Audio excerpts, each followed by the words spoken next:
আসসালামু আলাইকুম ভিউয়ার্স, আজকে দেখাবো এই ক্রিমি পাস্তা বা চিজি পাস্তা। ফার্স্টে পাস্তাগুলো এরকম আমরা বয়েল করে নিব পানির মধ্যে অল্প পরিমাণ লবণ আর এই তেল দিয়ে। তারপর এখানে চিকেনগুলো আমি একটু ম্যারিনেট করে নিচ্ছি আদা রসুন সয়া সস দিয়ে আর অল্প পরিমাণ লবণ।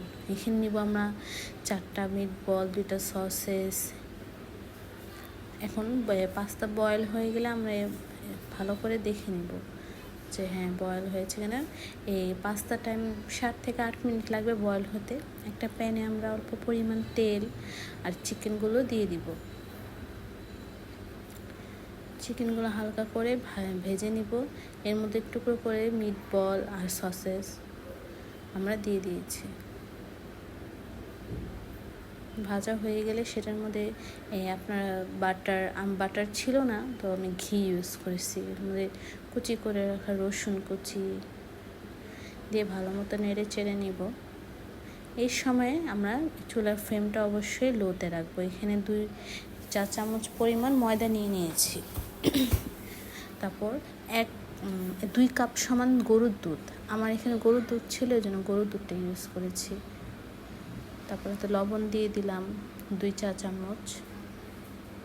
তারপর দিয়ে দিব 1 চা চামচ পরিমাণ এই গোলমরিচ গুঁড়ো, অল্প পরিমাণ চিনি দেওয়ার পর ভালো মতো একটু নেড়ে চেড়ে নিব। তারপর 1 চা চামচ পরিমাণ সয়া সস দিয়ে দিব। তারপর ভেজে রাখা মিট বল আর সসেসগুলো দিয়ে দিব।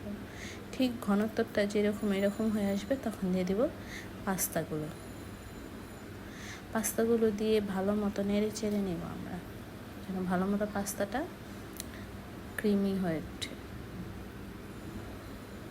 আপনারা এখানে আরও কিছু ইনগ্রিডিয়েন্ট অ্যাড করতে পারেন, যেহেতু আমার ইজিভাবে আমি তৈরি করেছি, বাসায় যা ছিল তাই। এখানে অবশ্যই 2 চা চামচ পরিমাণ সস দিয়ে দিয়েন, আমি ভিডিওটা ক্লিপ নেওয়ার সময় ভুলে গেছিলাম। এখানে আমি চিজ দিয়ে দিলাম, এটা হোমমেড চিজ। আপনাদের যদি রেসিপি দরকার হোমমেড চিজের অবশ্যই কমেন্টস করে জানাবেন। এটা আমার ফাইনাল লুক ছিল ক্রিমি চিজ পাস্তার। আপনারা অবশ্যই ট্রাই করে জানাবেন। আসসালামু আলাইকুম।